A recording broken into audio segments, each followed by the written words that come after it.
bukan nasihatkan lah, nak cerita untuk mana-mana menteri ke apa, kalau ada influencer ke siapa-siapa ke menegur, mengkritik, jangan against mereka. Jangan sampai tahap jaja nama-nama mereka ni di kementerian, di PPD, memburukkan mereka. Jadikan mereka kawan. Kan?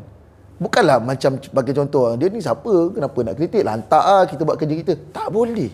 Hari ni permainan persepsi tu kena, kalau kau ni tak boleh lawan dia, jom geng dengan aku.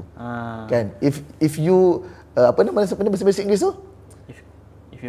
If you can beat them, join them. Macam tu lah. Tapi masalahnya bila mana kita nampak orang tu berbeza pandangan dengan kita benci dengan dia, kita judge dia. Dia tak bagi kacau. Padahal kita kena manfaatkan dia. Tak masuk tingkatan satu, sifir tak hafal. Kalau nak ikutkan silibus dia belajar tu banyak dah. Okey, beginilah ya.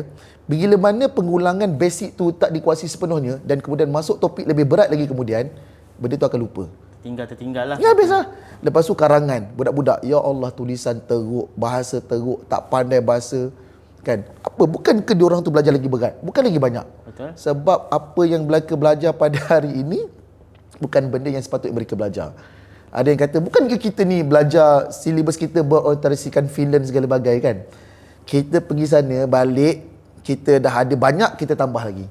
Sebagai contoh kan, berlaku kes kemalangan jalan raya. Apa kita kena buat? Patutnya educate pengguna jalan raya. Yang dia buat, kita kena perkenalkan keselamatan jalan raya kat sekolah.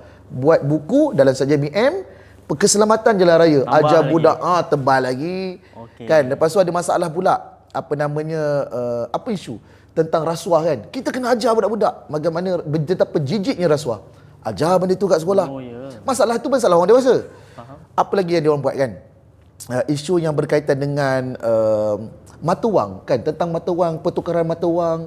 Budak darjah 4 pun belajar tentang takaful, kena belajar. Berat lah kiranya diorang ni. Too many to absorb. Itu Ustaz nampak dah kan. Jadi akhirnya budak-budak yang dah starting tadi awal tu dah ke belakang, dia akan kata, dia bukan kita lah ni.